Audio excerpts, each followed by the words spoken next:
సర్వమంగళ మాంగళ్యే శివే సర్వార్థ సాధికే శరణ్యే త్రయంబకే గౌరీ నారాయణి నమోస్తుతే అని జగన్మాతను ప్రార్థిస్తూ బొట్టు పెట్టుకుంటే సమస్త మంగళాలు కలుగుతాయి. ఉంగరపు వేలితో బొట్టు పెట్టుకుంటే శాంతి చేకూరుతుంది. నడిమి వేలుతో బొట్టు పెట్టుకుంటే ఆయువు పెరుగుతుంది. బొటన వేలుతో పెట్టుకుంటే పుష్టి కలుగుతుంది. చూపుడు వేలుతో బొట్టు పెట్టుకుంటే ముక్తి కలుగుతుంది.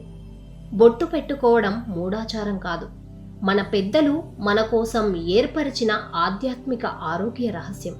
ఇది భారతీయులకే ప్రత్యేకం. నుదుట బొట్టు పెట్టుకునేందుకు పసుపుతో చేసిన కుంకుమ శ్రేష్టమైంది. పసుపు మన శరీరంపై అమితమైన ప్రభావాన్ని చూపుతుంది. రక్తాన్ని శుభ్రపరిచి శరీర కాంతిని ఇన్మడింపచేస్తుంది. కురుపులను, గాయాలను మాన్పుతుంది. కుష్టు రోగాన్ని కూడా రూపుమాపే శక్తి పసుపుకు ఉంది. అసలు నుసటన బొట్టు ఎందుకు పెట్టుకోవాలి అని కొంతమంది ప్రశ్నలు లేవనెత్తుతుంటారు. మన శరీరంలో జ్ఞానేంద్రియ, కర్మేంద్రియాలు మిగిలిన అవయవాలకు ఒక్కొక్క అధిదేవత ఉన్నారు. వారిలో లలాట అధిదేవత బ్రహ్మ. పరమ ప్రమాణములైన వేదాలు బ్రహ్మ ముఖకమలం నుండి వెలువడ్డాయి. అందుకే బొట్టు పెట్టుకోవడానికి బ్రహ్మస్థానమైన లలాటం స్థానమైంది. 12 పుండ్రాలను పెట్టుకోకపోయినా కనీసం బొట్టైనా పెట్టుకోవాలి. అప్పుడు దేవుని పూజించినట్లే అవుతుంది. చతుర్ముఖ బ్రహ్మరంగు ఎరుపు.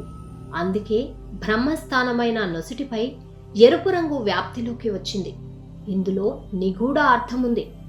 మనలోని జీవుడు జ్యోతి స్వరూపుడు.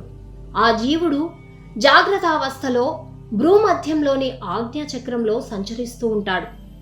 మన నొసిటిపై పెట్టుకున్న కుంకుమ బొట్టుపైన సూర్యకాంతి ప్రసరిస్తే కనుబొమ్మల మధ్య నుండే ఇడా పింగళ నాడులు సూర్యశక్తిని గ్రహించి శరీరాన్ని ఉత్తేజపరుస్తాయి.